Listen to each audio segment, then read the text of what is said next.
quick post-fight thoughts to David Adeleye versus Solomon Dacres. In fact, the post-fight thoughts are going to be longer than the actual fight. David Adeleye knocks out Solomon Dacres with a tremendous left hook to the temple. It knocked Solomon Dacres into another universe. He was able to very slowly get back to his feet, but the referee, under no circumstance, could have ever let that fight go on. A massive left hook. When I seen it, I was sat on my couch there and I just jumped. It was kind of unexpected. The result of David Adeleye winning and winning by stoppage to me is not unexpected. But a single big left hook, boom, it's done. It jumped out of my seat when I seen it. I really did. Right, I'm not going to keep this video on too long. Basically, this fight was meant to happen, I think, in May, if I'm not very much mistaken. It was meant to happen in the summer, and David Adeleye had an injury. Now, Solomon Dacres, and I mean no disrespect, so don't take this as disrespect, I've never really rated him. And I expected Adeleye to win this fight without much bother, to be honest with you. I didn't envision him winning in the first round. That surprised me. But him winning and winning by stoppage, reasonably early. Yeah, I was thinking that was more likely what was going to happen. Solomon Dacres is a fighter. When he was with Matchroom, I just didn't see that much talent. And then he goes to Frank Warren, and I'm kind of like, okay, why? You could argue he lost his first fight under Queensberry against that Webster guy. He did obviously rematch him and stop him conclusively the second time.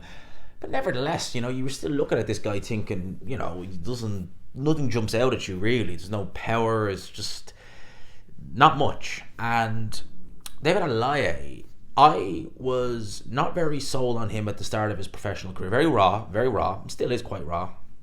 But I thought that he was improving along the way. And that when he went into the Wardley fight, I thought that although he was raw, Wardley was just as raw, maybe even a bit worse off, maybe even a bit raw. So I thought he would win. He talked up a good game, fell apart pretty much instantly in the fight, even though he went 7 rounds, fell apart instantly. And I kind of thought, okay, look, David Adeleye, he can come again. He's going to need to fix himself up. He's gone with Adam Boot, who is a great coach in terms of boxing and sports psychology. I wouldn't necessarily say he's the best coach in terms of teaching boxing technique. He likes his fighters to have a great degree of athleticism, the particular style. And to be honest with you, looking at David Adeleye in there, it appears to me, the way he's holding his hands, the way he was moving in there, like he was trying to do an intimidation of David Haye almost. So that's seriously what it looked like. Pound shot David Haye, of course, nowhere near as good. But he looked a lot better. He looked a lot more just assured of himself. Best left hook I ever seen him throw. Solomon Dacres had a very lazy, slightly low left hand. And once Adeleye, it was left hand actually. Once Adeleye threw that left hook, boom, straight. It looked in the replay. You were looking at it, you were like, is it landing? And you see it's just damn on the temple. And he went flying into the ropes. I mean, this was just like timber, like that. It was a tremendous left hook. I genuinely, as I said, I expected Adeleye to win. I thought he'd win this fight fairly conclusively, which he did, but I didn't envision a first round one-punch knockout. That surprised me.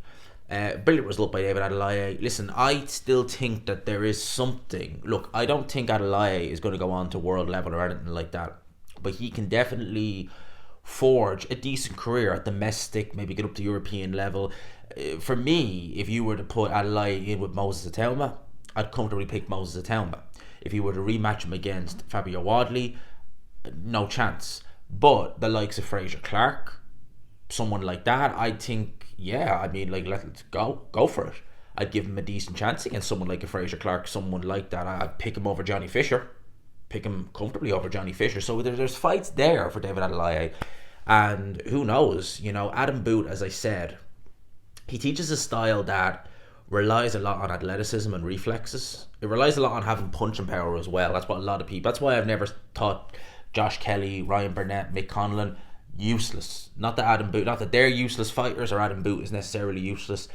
They don't have the power. They might have the athleticism. They don't have the power. And they don't have the reach. You need reach. You need a lot. Like Adam Boot's style is very much, you need to tick all these boxes. You need to be, fast, good reflexes, athletic, punching power, and have a long reach. If you don't have all of them, it's not going to work. It'll take you to a certain point, but it's not going to take you very far.